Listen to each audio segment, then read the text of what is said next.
किस्मत अक्सर अपने हीरोज को लीजेंड्स के पाले हुए पालने से चुनती है।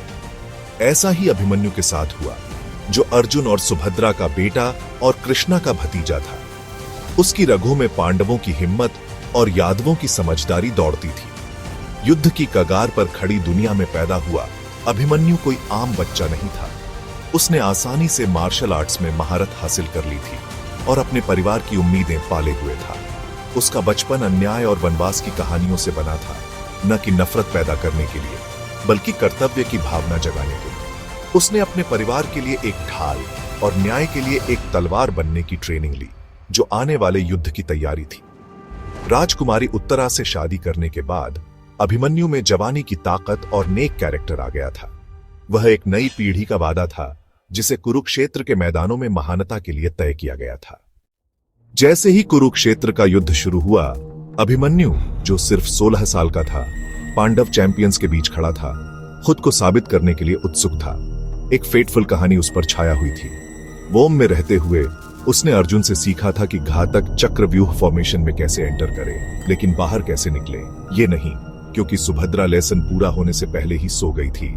यह आधा ज्ञान ही उसकी किस्मत बन जाएगा। द्रोणाचार्य द्वारा डिजाइन किया गया चक्रव्यूह एक लगभग इम्पेनेट्रेबल डेथ ट्रैप था। 13वें दिन किस्मत ने अर्जुन और कृष्णा दोनों को युद्ध के मैदान से हटा दिया, जिससे अभिमन्यु को अकेले ही लैबिरिंथ का सामना करना पड़ा। उस अधूरे लेसन की छाया मंडरा रही थी, जिससे ट्रेजेडी का स्टेज तैयार हो गया।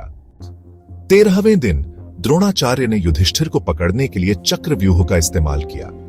पांडवों को निराशा हुई। उन्हें एहसास हुआ कि केवल अर्जुन ही इसे तोड़ सकता था, लेकिन उसे संसप्तकों द्वारा दूर ले जाया गया था।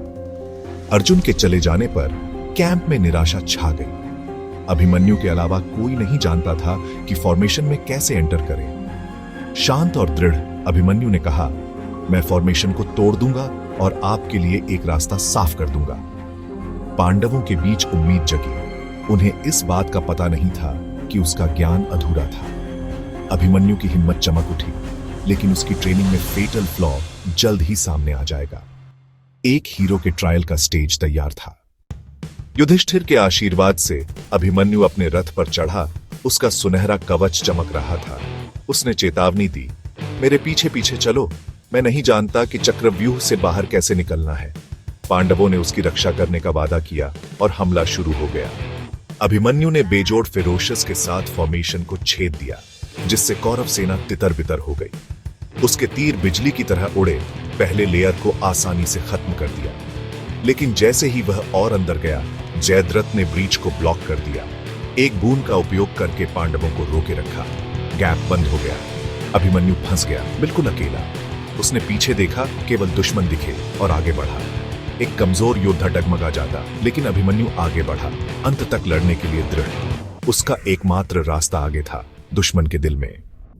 चक्रव्यूह के अंदर अकेला अभिमन्यु विनाश का एक बवंडर बन गया। उसने लेजेंडरी वॉरियर्स द्रोणाचार्य, कर्ण, दुशासन, अश्वत्थामा का सामना किया और अपना बचाव किया, कभी कभी एक साथ कई के खिलाफ। एक युवा द्वारा मचाई गई तबाही से कौरव सेना हिल गई। जब दुर्योधन का बेटा लक्ष्मण अभिमन्यु के तीर से मारा गया, तो दुर्योधन ने अपने कमांडरों को युद्ध के नियमों को छोड़ने का आदेश दिया। शिवालरी का कोड टूट गया। कौरवों ने अभिमन्यु को घेर लिया। घायल और थका हुआ वह अब एक कोऑर्डिनेटेड हमले का सामना कर रहा था। आकाश काला हो गया, क्योंकि सबसे महान योद्धा एक शर्मनाक काम करने की तैयारी कर रहे थे। अभिमन्यु की किस्मत धोखे से तय हुई थी, न कि बहादुरी से। अंतिम एक्ट तब शुरू हुआ जब 6 कौरव चैंपियंस ने अभिमन्यु पर एक साथ हमला किया, सम्मान के हर नियम को तोड़ दिया। कर्ण ने उसका धनुष तोड़ दिया, दूसरों ने उसके सारथी और घोड़ों को मार डाला, उसे फंसा दिया। फिर भी अभिमन्यु ने लड़ना जारी रखा, रथ के पहिए को अपने अंतिम हथियार के रूप में इस्तेमाल किया। वह अकेला खड़ा था, अटूट भावना का एक प्रमाण, अपने हमलावरों को रॉ करेज से दूर रख रहा था। थका हुआ और खून बहता हुआ वह आखिरकार ओवरवेल्म्ड हो गया। दुशासन के बेटे ने उसे पीछे से मार गिराया। अभिमन्यु गिर गया, एक सिंगल हीरो से नहीं, बल्कि कई की सामूहिक कायरता से।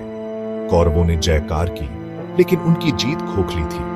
उनकी आत्माओं पर एक दाग। एक लड़के को धोखे से मारकर उन्होंने अपने ही विनाश के बीज बोए। अर्जुन और कृष्णा एक शांत और दुख में डूबे कैंप में लौटे।